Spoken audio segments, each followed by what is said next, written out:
Olá, pessoal, boa noite. Começando aqui mais um programa de entrevistas Amor na Polis. E o Amor na Polis de hoje é um convidado muito especial. O Amor na Polis é porque o amor na cidade, porque na cidade que a maioria de nós vive. E o amor aqui entendido como luz e alegria, segundo o Talmud, uma fonte sapiencial judaica, a verdadeira vida não é medida pelo tempo que nós passamos na Terra, senão pelo impacto positivo que nós causamos nela.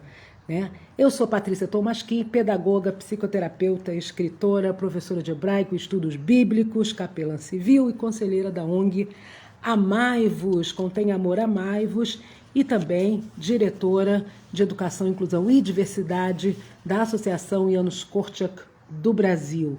E hoje nós vamos conversar com uma pessoa especialíssima. O nosso convidado de hoje é ninguém menos que o deputado, secretário de Educação, uma grande liderança na área de educação, o meu amigo Conte Bittencourt. Ele é professor de formação, iniciou sua vida parlamentar como vereador de Niterói em 1992, onde permaneceu por 3 mandatos, sempre defendendo a educação.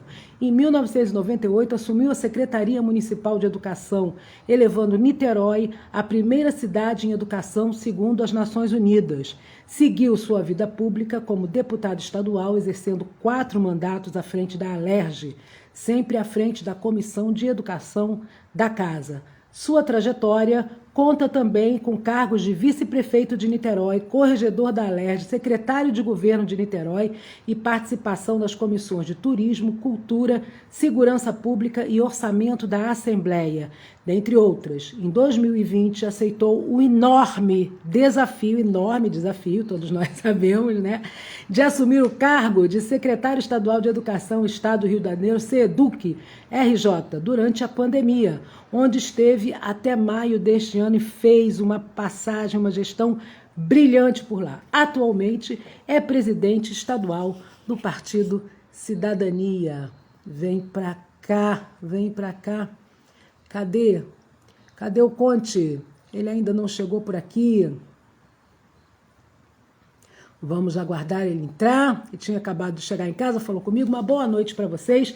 E eu vou aproveitar para falar boa noite, Andréia, para falar um pouco sobre a Amai-vos, essa ONG da qual eu sou conselheira e tenho muito orgulho. É uma ONG que presta serviços muito importantes, além de ter uma série de produtos. Entre esses produtos aqui, essa nossa live. Então, eu vou falar um pouquinho para vocês do que faz. Vocês podem ir www.conteamor e dar uma buscada lá no nosso site, que tem vários conteúdos. E também podem ver, nós temos podcasts e lives aqui no Instagram, no Facebook e também no YouTube. Então, vocês podem podem pesquisar os nossos conteúdos em todos esses lugares, que é maravilhoso.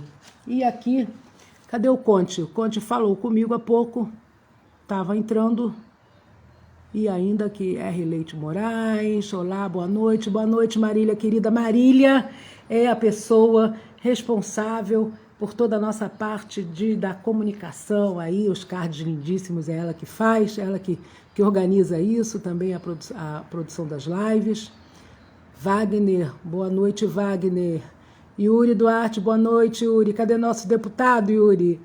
José Haddad, oficial, olá. Andréia, boa noite, gente. Conte, querido, já que te apresentei, vou te puxar para lá. Vamos lá?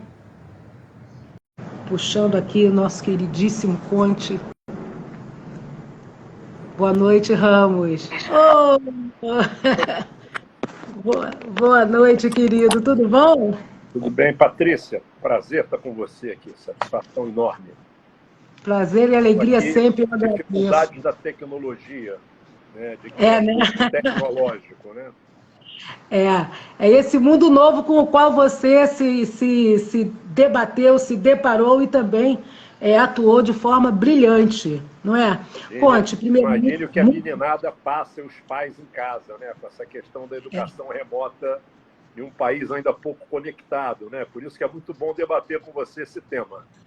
É verdade, é verdade. Gente, o tema da nossa live de hoje, vou aqui falar para vocês, é o desafio da educação remota com ausência de tecnologia na maioria das escolas.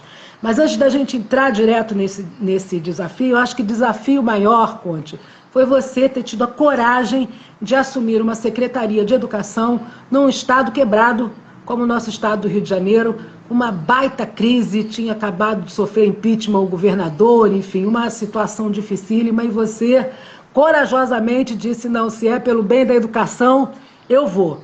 Né? Então, eu queria que você primeiro contasse um pouco como é que foi essa sua chegada, tudo que você fez lá. Eu tive a oportunidade de, uma vez, encontrar com você, ainda no início da jornada, e ver tudo que você queria fazer, e depois constatar que você fez. Então, eu queria que você falasse um pouco para a gente como é que foi essa decisão, essa sua entrada, e as dificuldades maiores que você encontrou quando você chegou. Patrícia, você acompanhou um pouco esse momento que eu vivi com relação ao convite que recebi, né, para assumir a Secretaria de Estado de Educação. E eu não me arrependo de ter assumido, né, educação pública especialmente, mas educação de forma lato sensu sempre foi aí o combustível que moveu a minha vida pública. A compreensão de que alguns têm que cuidar dessas políticas que o resultado só são colhidos a longo prazo, no mínimo a médio prazo. Se habituou no Brasil, né, a políticas de resultado de curto prazo, resultados imediatos. Curtíssimo, né? Curtíssimo. Educação não tem invencionice, né? Não adianta querer. Todo governo está buscando reinventar a roda da educação. A educação é uma política que transita por vários governos até você poder colher resultados efetivos. Visto aí, hoje os estados que despontam nos rankings de avaliações externas são estados do Nordeste brasileiro, especialmente Pernambuco e Ceará, porque há uma continuidade de políticas públicas independente dos governos que assumem a direção do Estado. Há uma compreensão de que a educação tem que ser tratada como uma política do Estado, e não uma política apenas de ações curtas de governo. É uma decisão difícil. O governador Cláudio Castro, à época, governador recentemente colocado no exercício do cargo, porque o Rio passava por mais um processo, né, de criminalização de um governador eleito. Parece que virou quase lugar comum no Rio de Janeiro, né, essa Acho que é uma praga que jogaram na gente, Conte. Jogaram essa praga na gente de passagem. Nós temos agora, em 22, que resolver definitivamente isso aí. Mas, enfim, o governador Cláudio Castro, hoje governador em exercício, um governador eleito sendo empichado, no caso do ex-juiz, né? E eu fui candidato a vice-governador na chapa do Eduardo Paes, que eu seria de novo. Falo para todo mundo. Né? Tenho certeza que grande parte daqueles que não votaram hoje se arrependem de não terem escolhido o Eduardo Paes como governador do estado do Rio de Janeiro. Com certeza. Tanto na sua cidade quanto na minha e no estado todo. Mas, enfim, o convite que minha grande aliança política é o Eduardo Paes e o Rodrigo Neves, meu companheiro aqui em Niterói. Eu, candidato a vice-governador, disputei a urna, né, numa chapa de oposição, uma chapa contrária, né, concorrente à chapa do governador Cláudio Castro. Não foi uma decisão fácil, mas foi uma decisão em nome da educação, em nome do Estado. Eu conversei muito com a Magda, minha esposa, com as pessoas mais próximas, o meu partido contra, bem dividido, e os próximos contra. Mas pesou. Eu falei, olha, é o estado que eu moro, é o estado que eu tenho a minha família, é o estado que eu acredito.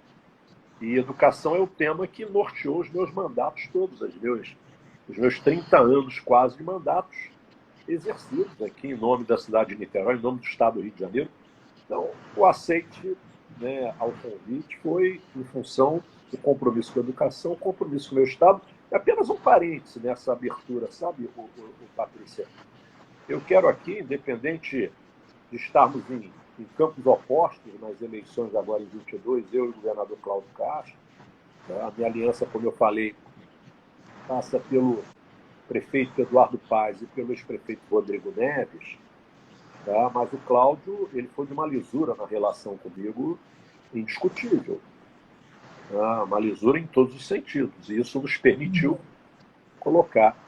apontar um planejamento estratégico construído de forma dialógica, que é o que eu acredito que deva ser os movimentos de políticas de educação, movimentos dialógicos, com todos os atores da sociedade e todas as instituições do Estado. Aí estou lendo o Defensor interromper você, Tribunal de Contas, enfim. Eu queria interromper você nesse momento para que, primeiro, dar boa noite para o pessoal todo que entrou aí. Boa noite, pessoal. Alegria ter vocês aqui. Muita gente mandando corações aqui enquanto você fala, muitas pessoas elogiando o seu trabalho. Eu sou fã da Selminha Sorriso, ela entrou aí. Oi, Selminha! Um beijo! Então, Cote, eu quero primeiro destacar essa sua grandeza, né? Essa sua grandeza, não, a gente sabe, diante da escassez, como é importante ter homens como você na vida pública e na política, né? Que tem um objetivo, tem o desejo de um bem maior, uma missão. Então, eu queria destacar isso, porque não é uma coisa simples no Brasil atual. A gente, aliás, vive o oposto, né? Então, em terra de cego, quem tem um olho é rei. E dois, então, é como você é uma pessoa que projetou a educação do Rio de Janeiro, do estado do Rio de Janeiro, nesse período que passou lá, com certeza a um outro patamar, né? Então, eu quero também lembrar que nós estivemos juntos em muitos momentos com a querida professora reitora, que era da Comissão Nacional de Educação, estivemos... Doutora Malvina Tuttman. E com a Malvina, ela é da Unirio, mas ela também era do CNE, quando nós discutíamos a Base Nacional Comum Curricular.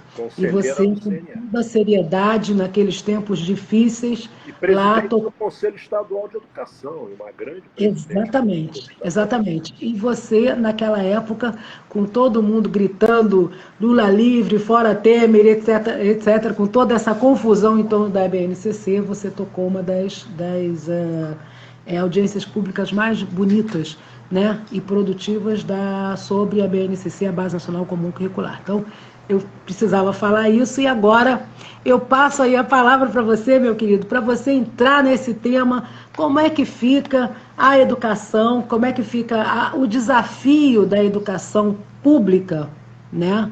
Eu preciso colocar essa palavra porque ela é importante, né? Da educação remota na ausência de tecnologia na maioria das escolas. Patrícia, esse desafio foi posto no mundo todo. Covid-19, que impôs uma quarentena escolar longa no mundo todo, a nossa mais longa ainda, por N razões, né? Se politizou muito a questão do próprio enfrentamento ao Covid-19, se acreditou pouco na ciência, durante um período, uma fase estratégica, e por isso perdemos muitas vidas aí. Mas vamos falar de educação. Então, o Covid-19 impôs, né, ao mundo todo uma nova forma de compreender a presença da tecnologia, não apenas no desafio da educação remota, mas a presença da tecnologia como aliada de um projeto de educação. O mundo mais desenvolvido teve uma resposta mais rápida. Assim como aqui no Brasil, lamentavelmente, tivemos lamentavelmente por um lado, bom por outro, tivemos respostas também mais rápidas de escolas do setor privado. Mas não tivemos a mesma resposta no setor público. O que ficou constatado o atraso tecnológico do que estava embarcado em tecnologia na educação pública brasileira. E uma informação, né, Patrícia, algumas semanas atrás, o governo federal vetou um projeto de lei aprovado no Congresso Nacional que destinava do FUST, o Fundo de Universalização de Conexão, de 3,5 bilhões para garantir conexão a todas as escolas públicas, professores e alunos públicos. 3,5 bilhões. O que são 3,5 bilhões no orçamento de trilhões do Brasil? O governo federal justificando que ia desequilibrar a balança orçamentária. Né? É uma vergonha, né? Ponto. Eu fico imaginando, sabe, Patrícia, o desafio que tem sido aí para redes nessas regiões mais distantes, que não tem sequer, mesmo se tivesse equipamento, não tem sequer conexão. Não tem sequer conexão. Vou contar um pouco o histórico aqui do Rio de Janeiro, o que encontramos na rede e o que conseguimos, pelo menos, colocar de pé e estabelecer as linhas do plano estratégico. Nós chegamos na Secretaria de Estado de Educação no final do mês de setembro. O afastamento da quarentena do Covid nas escolas tinha se iniciado nos últimos dias da primeira quinzena de março. De março, isso. Ou seja, eu chego no dia 26 ou 25 de setembro.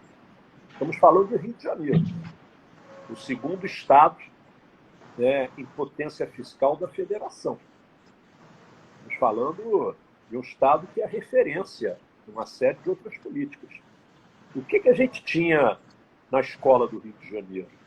O Google Classroom, uma ferramenta que está à disposição gratuitamente de todos dentro do Google, e mais nada. Mais nada. A educação ficou de pé, Patrícia, graças à alma, ao espírito, à dedicação, ao comprometimento público dos educadores públicos do Estado do Rio de Janeiro. E tenho certeza que isso se reproduziu no território brasileiro todo. Rio de Janeiro, conexão das escolas 2 mega, que gastava 22 milhões por ano, pagando ao Prodeste uma conexão de 2 megas. A escola não tinha conexão. Você não tinha link de navegação para alunos. Nós identificamos, Patrícia, que 71% dos nossos alunos, dos 730 mil alunos da rede estadual, tinham o dispositivo móvel, tinham a conta de conexão, mas uma conta de conexão de duração baixa, porque era o que a família podia custear.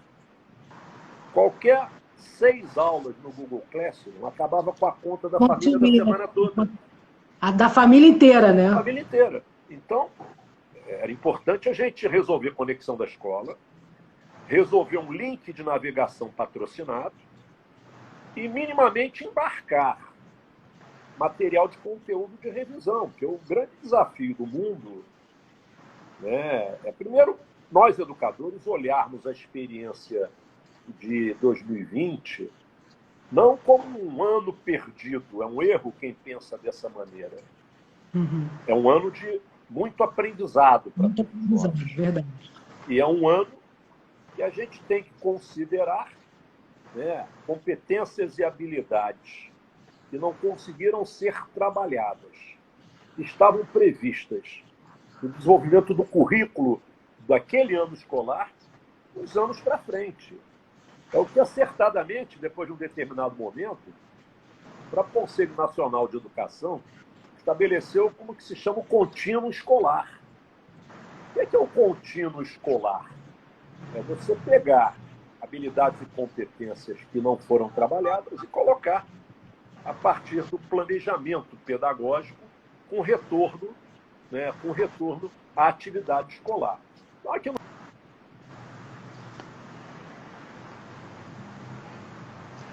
eu acho que deu uma... Eu não sei se fui eu que travei ou se foi o Conte lá. Vocês me ouvem, quem está na live?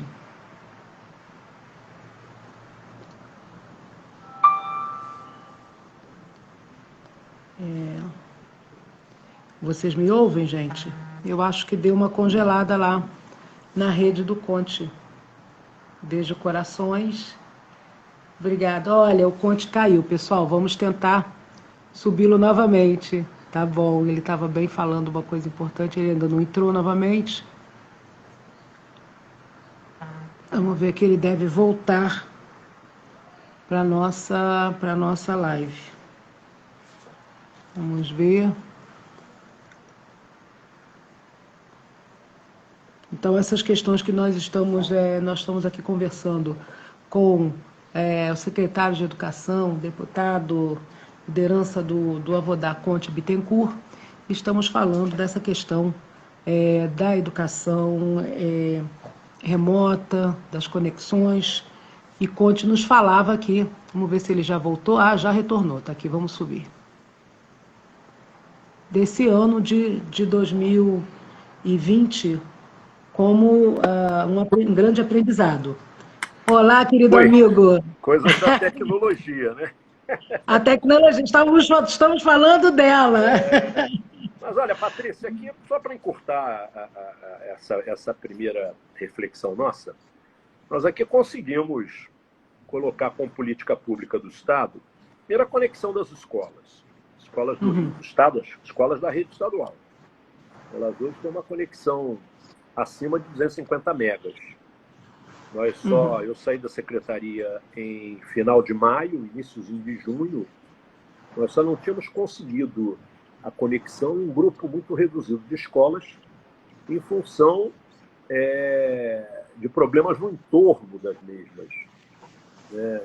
Deixamos aí soluções encaminhadas, mas mais de 1.100 escolas do Estado hoje não, desde 1º de fevereiro, elas têm, desde janeiro, diria, elas têm conexão de boa resolução e duração, com Wi-Fi no ambiente todo, e deixamos de gastar 22 milhões por ano e estamos gastando 4,5 milhões por ano, economizamos 18 milhões.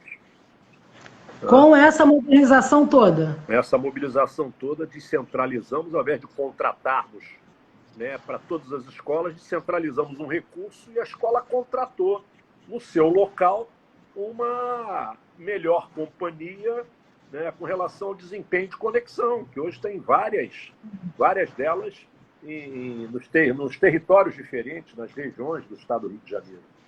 Então, você criou também uma coisa mais orgânica, né, Conte? Que contratou direto e economizamos 18 milhões de reais. E a própria escola sabe se o negócio está funcionando ou não, né? Porque se você começar a fazer aquela coisa do poder central, esse troço fica encalhado, né? Patrícia, de 2 megas para 250 megas. Tem escola com mais de 500 megas. Segundo, conseguimos com as 4 grandes operadoras, fizemos uma chamada pública, não foi uma licitação emergencial, que é que eu quero parabenizar a equipe de TI da Secretaria de Estado de Educação, especialmente o Bruno, que coordena a equipe, o Pablo, que foi secretário executivo, foram incansáveis, uma equipe altamente competente, equipe concursada da SEDUC, equipe concursada. Tá? A gente colocou de pé uma chamada pública as 4 grandes operadoras, a Vivo, a Oi, a TIM e a Claro Nextel. E fizemos o link patrocinado.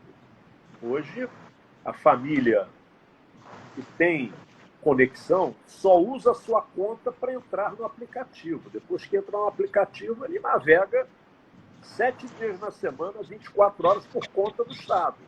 Do Estado, que maravilha. Tá? Então, nós resolvemos, assim, o problema de 95% da questão da conexão de alunos e professores. Tá? É o link patrocinado, é a navegação patrocinada, a SEDUC pagando. Em paralelo a isso, e aqui mais um aplauso ao educador público, Patrícia, porque o Aplixe, que é o nosso aplicativo desenvolvido pela SEDUC, nós embarcamos em 3 meses no aplicativo 6.500 materiais pedagógicos de revisão, desenvolvidos por professores concursados da rede estadual. Que maravilha! Ou seja, conteúdos de revisão do 5º ano ao 9º ano do ensino fundamental, que o Estado ainda oferece do 6º ao 9º em algumas cidades. E por que conteúdos do 5º? Para os alunos do 6º ano fazerem a revisão do 5º, que não tiveram em 2020. O Aplixe é para os alunos? Aplixe para alunos e professores. E professores, eles ensinam. Aplixe SEDUC RJ do Governo do Estado, desenvolvido pela SEDUC.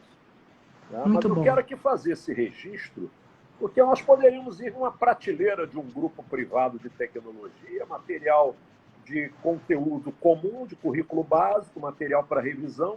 Podemos comprar esse material direto, mas não.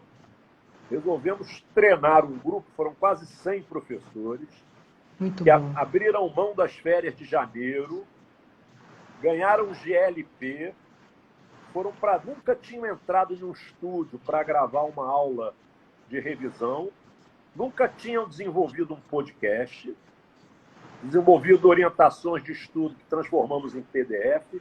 Eu aqui quero aplaudir a equipe da Subsecretaria de Educação, a professora Andréa Marinho, incansável, com a Elisângela, com a sua equipe toda. Né? Ou seja, se dedicaram, a turma se dedicou. Imagine a tensão, porque isso foi feito em 3 meses, para que esse material estivesse à disposição dos alunos, Patrícia, a partir de 1º de março. 1º de março, esse material estava embarcado no aplicativo. E oferecemos quando eu saí da SEDUC, 40 prefeituras estavam usando gratuitamente o nosso conteúdo. Usando gratuitamente, que era um conteúdo No de revisão do Aplix. Então, quer dizer, na verdade, traduzindo assim em palavras mais populares, o que você fez na educação foi mais ou menos um resgate, né? Você recusou os processados e falou, né, na área de alimentos, a gente fala assim, tem aquela coisa processada que não tem valor nutricional nenhum, né? E criou o Aplix com um valor educativo fantástico. Além dos conteúdos, também a forma e aí a participação do corpo de educadores e educadoras, né? Agora, tem aqui, então, assim, fantástico isso que você está falando, e inclusive o número de cidades que estão acessando esse conhecimento. Quer dizer, você está, na verdade, democratizando o ensino, né, com um nível de qualidade altíssimo. Antes da gente continuar, eu quero te dizer que tem um monte de gente aqui. Só um minutinho, antes de você continuar, porque eu tenho que fazer esse meio de campo aqui. Tem um monte de gente, você tem muitos corações, conte muitos elogios, mas você está recebendo um abraço especial aqui, olha, do Valdir, André, Aline, Anderson, Thaísa, Leandro, Márcia, Henrique, Elaine, Anderson de Campo Grande, Samuel, Dalva de Olaria, Geraldo, Valtinho de São Gonçalo, GG e Assis. Tamo junto. Então, aqui, fora eles, que era um grupão aqui, viu? Tem muita gente mandando aqui abraço para você. Mas eu acho importante destacar essa questão, a importância disso, né? Quando você faz um resgate do servidor público, do educador, servidor público, tão desqualificado, né, no discurso aí generalizado desse desgoverno que nós vivemos, né, é fantástico você não só trabalhar junto, né, com as professoras e professores, com os educadores e educadoras, como mostrar e provar a qualidade dos nossos servidores públicos da educação. Então, a opção que fizemos, Patrícia, foi justamente essa: mostrar para a sociedade a capacidade de produção, de comprometimento do educador público concursado do Rio de Janeiro, que não deixa a desejar a nenhum outro educador. A força dessa rede, e isso teve um peso enorme na decisão de eu aceitar o desafio de ser secretário.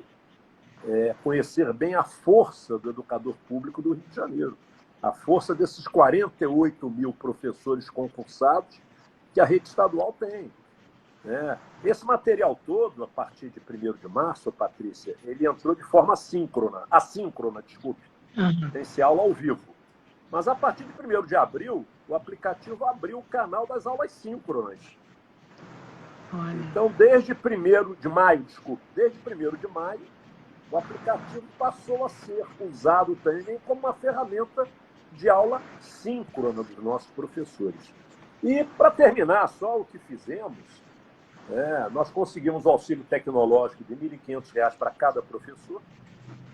Receberam no dia 30 de junho, um pouco mais tarde do que eu desejava, que a ideia é que recebessem em abril, para quando começassem as aulas síncronas, o professor pudesse ter melhorado o seu equipamento de casa. Mas, de qualquer maneira, os 48 mil professores e alguns setores, né, do pessoal de apoio receberam um auxílio de R$ 1.500 no dia 30 de junho para melhorarem o que quisessem nos seus equipamentos de casa. Tá? E nós começamos agora, eu recebi essa semana, Patrícia, né, várias fotografias de escolas que já fizeram, nós mandamos um recurso para o Espaço Maker, transformando os antigos laboratórios de informática, que não cabe mais laboratório de informática. Quem trouxe no bolso. Está parecendo os tanques de Brasília, esse nome isso aí. Igualzinho. Né? O menino carrega no bolso, né, algo que está muito à frente de um laboratório de informática. O mundo. Onde os equipamentos, a vida útil venceu em 2016, Patrícia. Estamos falando de Rio de Janeiro. Então, o que eu recebi de fotos essa semana, dos espaços Maker, também aplaudir aí, mais uma vez, ao time da professora Andréa Marinho. Essa apelação. Garantir à escola pública um espaço de tecnologia para que tenha liberdade da criação, da iniciativa, de empreender. Nós deixamos essa licitação para esses equipamentos de pé. Eu espero que o governo tome isso como política do Estado e não do governo. Alô, governo! Transformar o espaço tecnológico da escola pública e garantir ao filho de todos o acesso à tecnologia de ponta que aqueles que mais têm conseguem garantir aos seus filhos. Esse é o espírito. E o que foi positivo nisso tudo? Quando a gente quer fazer, faz. Nós botamos tudo isso de pé em 4 ou 5 meses. Então é questão de vontade política dos governantes. É questão de vontade política de quem está à frente das políticas, das decisões das políticas de educação do Estado brasileiro. Acho que esse é o grande debate. A sociedade entender que precisa se apropriar efetivamente do debate da educação pública no nosso território. Pessoal, infelizmente, estamos caminhando para a segunda metade da nossa conversa aqui, são 8h03, e a gente podia ficar aqui falando horas e horas, mas eu acho importante, Conte, destacar aqui uma característica, né, de tudo isso que você falou.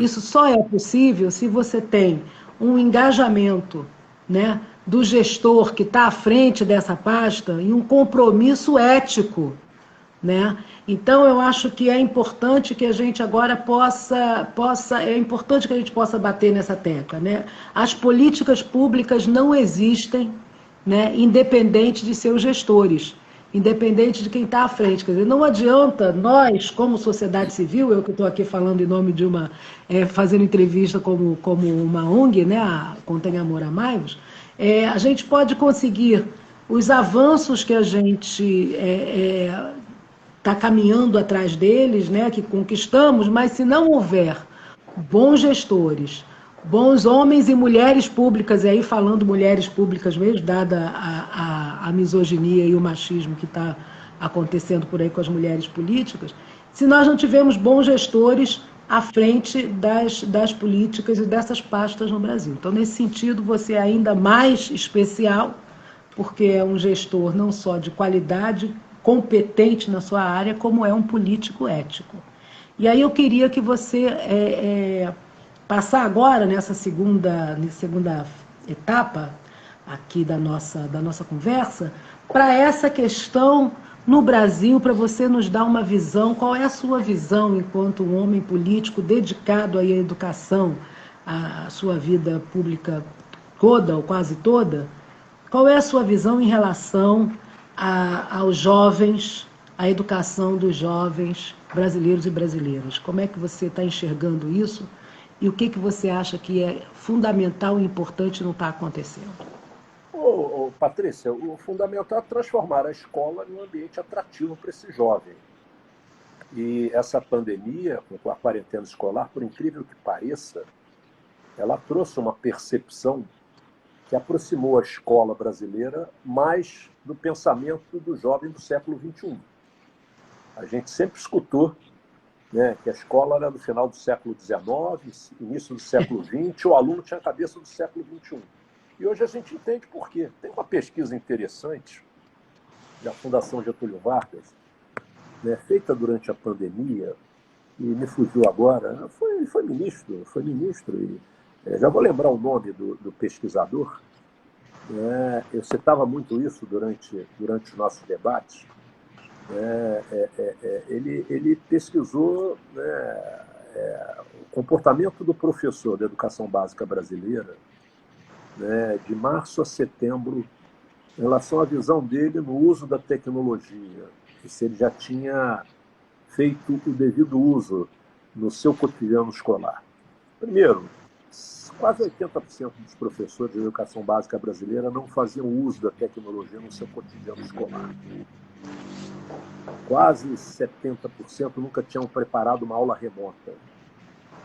Durante a pandemia, né, quase 90% passou a compreender a importância da tecnologia no cotidiano escolar. Então, eu lhe diria que a tecnologia entrou definitivamente no cotidiano da escola, na cultura da escola. No ensino superior, você que tem experiência como educadora, no ensino superior a tecnologia já está presente há 2 ou 3 décadas. Nós temos aqui no Rio um dos melhores projetos de educação à distância do mundo, que é o consórcio CCERJ.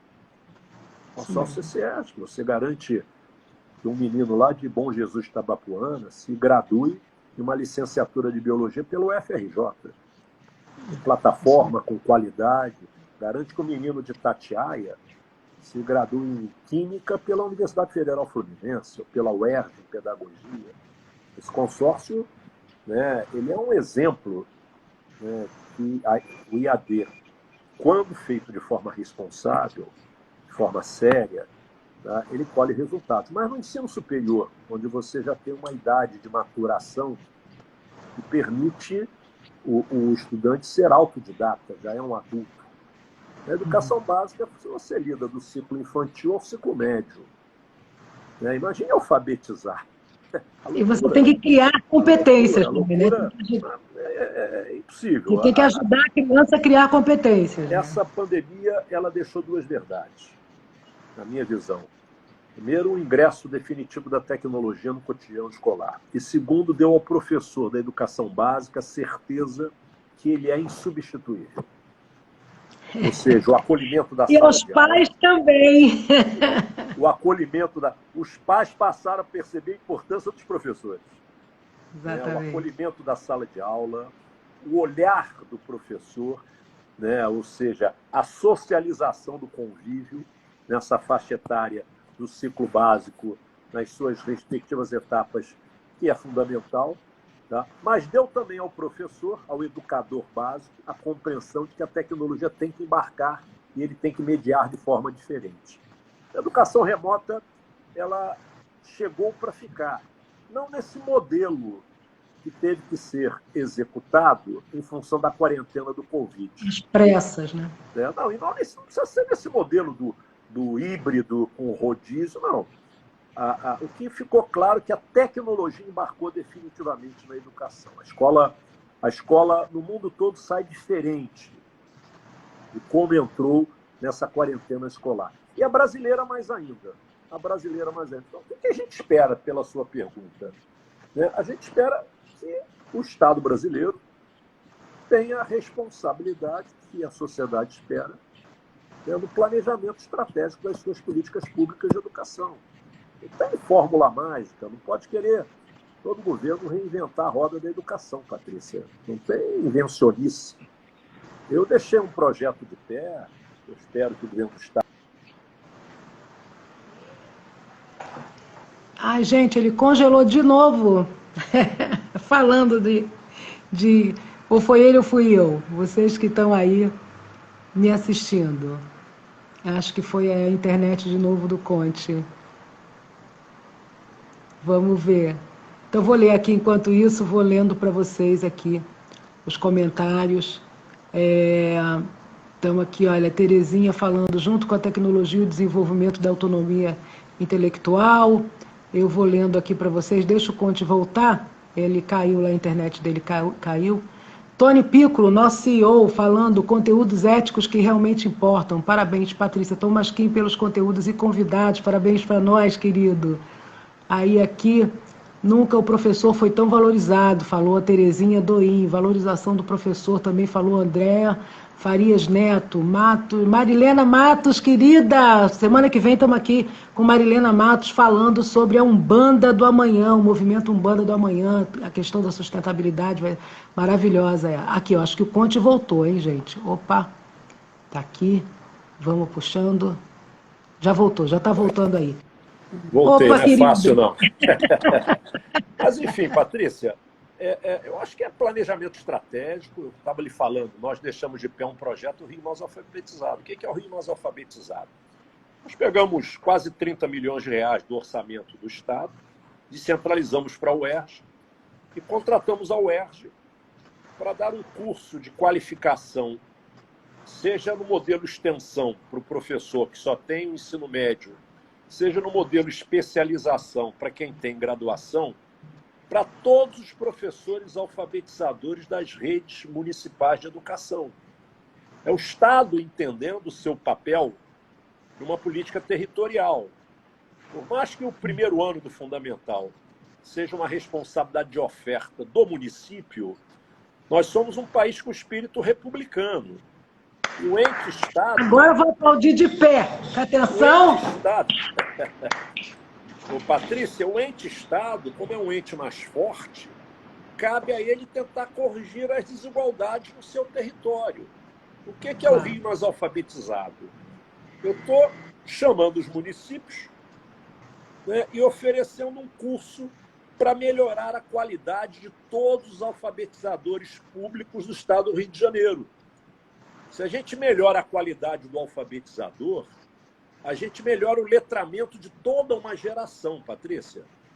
Se você melhora o início do percurso escolar, que é o letramento inicial de toda uma geração, você vai ter itinerários pedagógicos desses alunos mais qualificados, serão alunos melhores, vão exigir professores melhores, escolas melhores, vão cumprir em cada ciclo da educação básica a proficiência esperada naqueles conteúdos em habilidades e competências, e quando chegar à vida adulta, vão ser os elementos que vão transformar a sociedade, que vão construir o Estado desejado, seja social, seja economicamente. Não tem milagre nessa fórmula, Patrícia. Não tem milagre. Né, os países no mundo que fizeram isso estão colhendo os frutos. Mas, como nós falamos no início do nosso debate, é política de Estado, não é política de governo. A política é que a gente tem que ter meta, que tem que ter plano, sim, tem que ter acompanhamento da sociedade, que tem que ter colegiado das instituições da sociedade civil acompanhando a qualidade. A escola pública é insubstituível. E fala aqui para você alguém que tem a origem na escola privada. A minha origem é a escola privada. A minha família ela é da escola privada há mais de um século nesse Estado, há mais de um século. E isso não me impediu de defender permanentemente o papel, a presença importante da escola pública, democrática, de qualidade, universalizada, como direito de todos. É o que eu vou levantar de novo. Vou ficar nesse senta-levanta aqui? Impressionante. Gente, para você que está nos assistindo, eu acho que essa questão que o deputado, secretário, professor, meu amigão, Conte Bittencourt está trazendo é muito importante. A gente fica, às vezes, falando só da democracia, mas ele traz essa questão do Estado republicano, ou seja, as questões da República, fala das responsabilidades dos entes federativos, né? Que é a União, o Estado e os municípios. Então, é muito importante, quando ele traz aqui, quando você, Conte, traz para a gente, essa questão da responsabilidade do Estado, porque senão as pessoas ficam dentro daquela sectarização, né? Não, então a primeira fase do ensino fundamental é do município, então eu não olho para isso. A segunda fase e tal. Então é esse seu olhar holístico, esse seu olhar republicano, eu acho que é importante, né? Que fala das responsabilidades, né? do Estado, aí entendendo o Estado com E maiúsculo, mas o Estado do Rio de Janeiro e todos os estados do Brasil, sobre a cultura do letramento, porque isso joga o Brasil no futuro, é muito importante. Muito importante. Eu queria ressaltar, porque a gente vai conversando e não percebe. E o outro aspecto que você trouxe, esse sim da democracia, e não da democracia representativa, mas da democracia participativa, que é a questão dos conselhos, né, e dessas reuniões, desses órgãos todos, em que a sociedade civil dialoga diretamente com o governo ou os gestores naquilo que mais a interessa. Quer dizer, então, isso é perfeito. Eu acho que, às vezes, a gente conversando deixa passar esses aspectos, mas é um olhar de um grande estadista. Está aqui conversando com a gente um grande estadista, Conte Bittencourt. E com isso eu passo de novo a palavra a você, para você continuar falando Patrícia, aí não tem da fórmula. da nossa juventude, do futuro do Brasil, das nossas crianças. E, obviamente, a gente está falando de amor na polis, estamos falando também que quem tem esse olhar, né, para as nossas crianças que já nasceram, e para as crianças que ainda não nasceram, e para os nossos jovens, só pode ser uma pessoa com um olhar amoroso. Né? Não tem fórmula, mas tem amorosidade. Está contigo a palavra. Ô, Patrícia, é o que você disse, é uma construção coletiva da sociedade. Não é só dos governos, é da sociedade, é do Estado. O Estado, leia-se a sociedade. Sociedade organizada. Nesses 8 meses, a minha equipe sabe, eu fiz talvez aí mais de uma centena de reuniões remotas, essa tecnologia ajudou muito e facilitou muito, né? Você poder dialogar, né, com uma quantidade maior de setores e territórios, porque as reuniões remotas chegaram para ficar, como estamos aqui nessa sua live. É verdade. Eu fiz uma centena de reuniões com sindicatos, com grêmios estudantis, com entidades estudantis, com defensoria, com promotoria de justiça, né, com diretores, com coordenadores, com professores, enfim. Dentro do que eu acredito, né, um projeto de construção coletiva. Não tem como pensar em educação de forma diferente. Educação é um processo dialógico, né, um processo de todas as mãos construindo. É um projeto que tem que compreender a diversidade da população, a diversidade dos temas. Na educação cabem todas as ideologias, né? Cabem todas as ideologias. A essência da democracia é a escola ser democrática. A escola sendo democrática, ela garante a essência da democracia. Não é verdade? Isso é fundamental. Então, não tem fórmula mágica. Eu acho que, né, o grande caminho população brasileira, pressionar desde o líder comunitário até o governante maior, o compromisso com a educação pública que possa ser transformadora, educação pública que possa dar de forma igual todas as ferramentas necessárias para a gente desenvolver, né, o Estado, corrigindo as suas injustiças, construindo, de fato, cidadania plena, com os valores esperados. E a escola é um país tão desigual como o nosso, né? A escola tem um papel estratégico disso tudo aí. A gente tem um exemplo muito próximo aqui, né, o Patrícia. Não vamos discutir o governador que pensou nisso, né, mas há 40 anos atrás alguém nesse estado pensou em escola de educação integral. É verdade. Não vou nem citar o nome do governador. Foi muito combatido, né? Mas, olha, foi muito combatido. Há 4 décadas atrás, eu falei muitas vezes na Assembleia, na tribuna, Patrícia, se os CIEPs tivessem sido encarados pelos governos que foram se sucedendo como uma política de Estado e não fossem tratados, né, porque ele foi introduzido por um governante anterior, então não serve para o meu governo, isso não cabe à educação. Nós teríamos uma região metropolitana hoje diferente. Você tem a certeza disso. Nós teríamos uma conflagração menor do que temos. Seguramente teríamos aí mantido a vida de muitos jovens, normalmente pobres, né, muitos jovens não teriam perdido a vida. O que custa isso para o Estado, o que custa isso para a sociedade. Aquela escola ela tinha um projeto de escola integral. Aquela escola tinha animador Verdade. cultural, dialogava com cultura.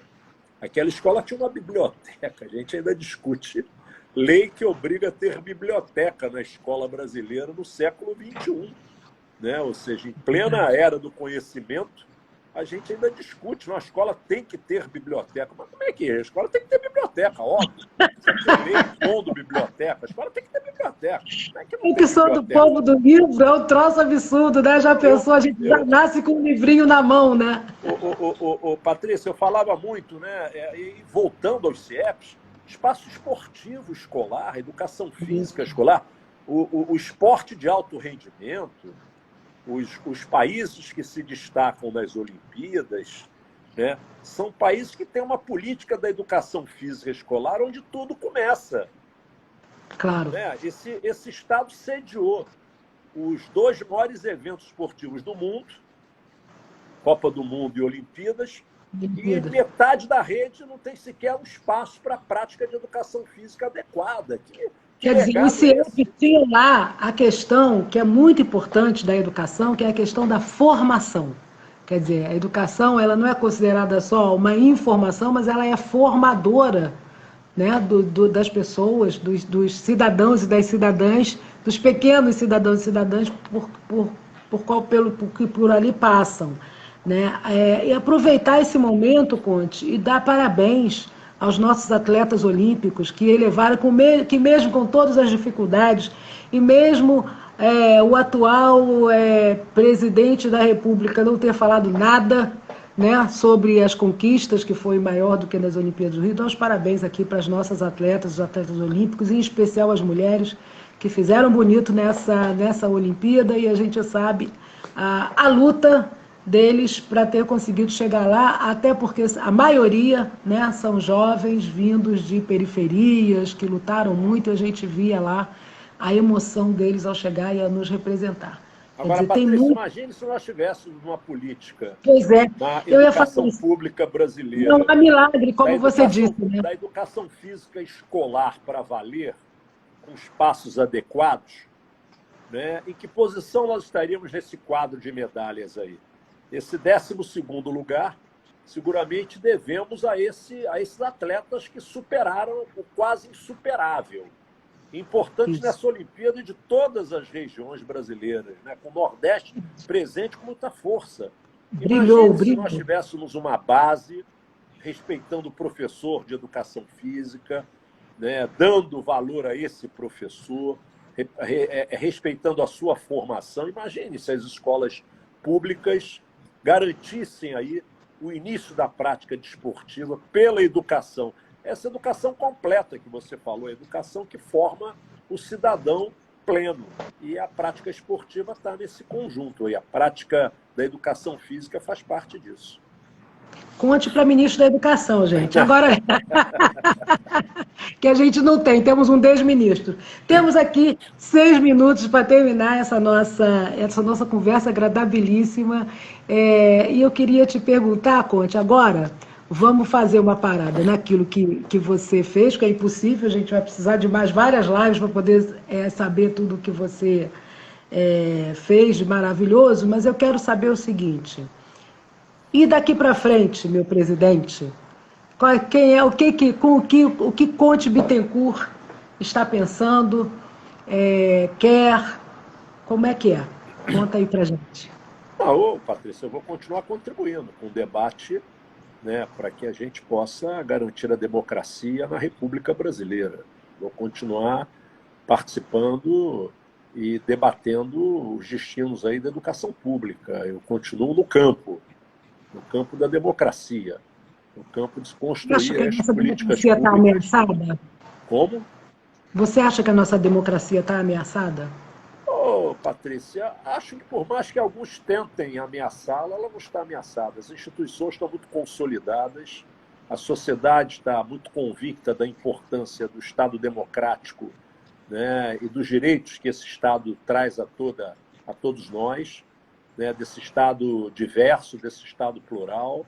Por mais que alguns tentem passar e arriscam, não acredito. Né? As instituições estão consolidadas, A ordem mundial hoje é outra. O país tem um papel, né, nessa ordem mundial diferente do que era há 60 anos atrás, Então, não cabe mais nenhuma iniciativa irresponsável, golpista, entendeu? Isso aqui não é uma... Por mais que façam aí desfiles de tanques, enfumaçando lá o ar brasiliense, né, não há mais espaço para essa coisa de república de bananas, tá entendendo? Eu tenho certeza absoluta de que a democracia brasileira ela está definitivamente consolidada. Com isso, palavras finais, querido. Aberto para você. Já vou aqui agradecendo muitíssimo. A gente tem, vou te dizer aqui, temos 4 minutinhos. Eu quero te agradecer muitíssimo a presença, dizer que o nosso espaço aqui, esse programa Amor na Polis, da Contém Amor Amado, está sempre aberto para você, a hora que você quiser. Agradecer muitíssimo o seu carinho, a sua... Em nenhum momento eu falo com você, peço uma entrevista e você fala, não, estou ocupado, não tenho agenda. Você fala, não, sim, vamos fazer. E aí a gente leva um tempo para conseguir liberar aí a gente. Então, quero agradecer muito a você e a sua equipe e deixar aqui, semana que vem, pessoal, no mesmo horário, eu converso com Marilene Matos, uma liderança também. Marilene também foi filha de políticos, sua mãe foi prefeita na cidade.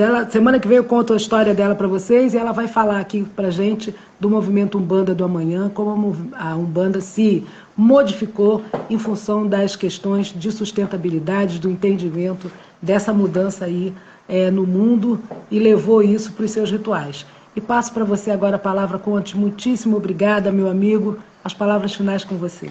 Patrícia, agradecer o seu convite, estarei presente sempre que for convidado. Você não convida, você convoca. Você a mim convoca. Agradecer a todos que nos acompanharam aí nesse papo leve aqui, né, nessa nova forma da gente conversar. Tá? E doido para lhe encontrar pessoalmente. Opa! Vamos encontrar pessoalmente. E falar para todos aí, né? O uso da máscara, né? O uso aí dos hábitos com álcool gel, com o devido distanciamento. O Covid ainda tem os seus desafios com as suas variantes aí. Então, cabe a todos nós garantir aí a continuidade dos investimentos na ciência, na pesquisa, para que a humanidade possa vencer esse grande inimigo nosso que está sendo o Covid-19. Eu acredito na ciência, acredito nos pesquisadores brasileiros e acredito que muita coisa vai acontecer aí.